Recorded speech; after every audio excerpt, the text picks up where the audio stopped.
Michael, can you tell us a little about your experience with stress and panic attacks? Allison, what was really interesting for me is I went for over a year without it being diagnosed, and then it wasn't diagnosed by a doctor. I had pretty traditional symptoms: lightheadedness, shortness of breath, chest pains. I became forgetful. I felt like I was in a fog for about a year. I went to specialist after specialist. My thyroid was off, so I went to the thyroid doctor, and they gave me thyroid medication, but I was still off. I went to the cardiologist who had me on a heart monitor, was still off. Went to a neurologist, and not one even considered the possibility that it was stress and not a physical issue. It wasn't until a friend of mine had me come into her office one day and said, "Check this out." She had panic attacks on the screen and all the symptoms, and every one of them was me. It wasn't until then that I realized what the problem was. That I think typically we get caught up in thinking that it has to be a medical issue because we have these physical symptoms.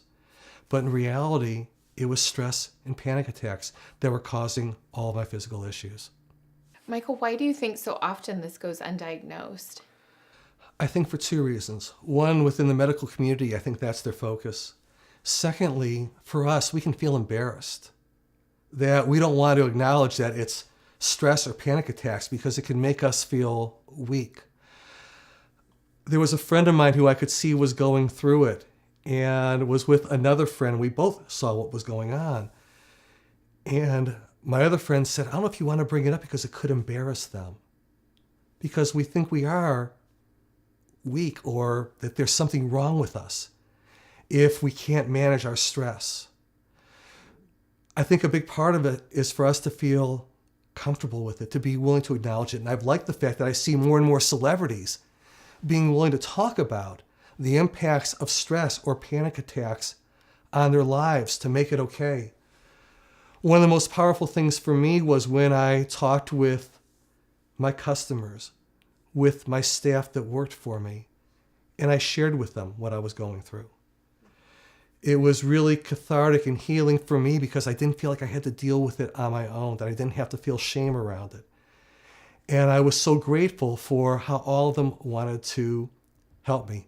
One kind of funny story around it. I was with a client, and driving had become difficult for me. I was struggling to stay focused and had gotten into some dangerous situations while driving.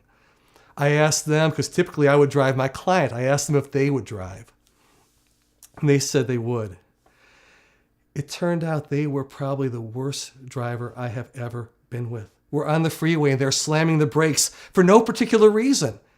And I said to them, "I really appreciate that you drove. Do you mind pulling over and letting me drive? Because I think you're making it more stressful for me having you drive than if I do it myself. Is that okay?" And they laughed and understood because they realized what a terrible driver they were.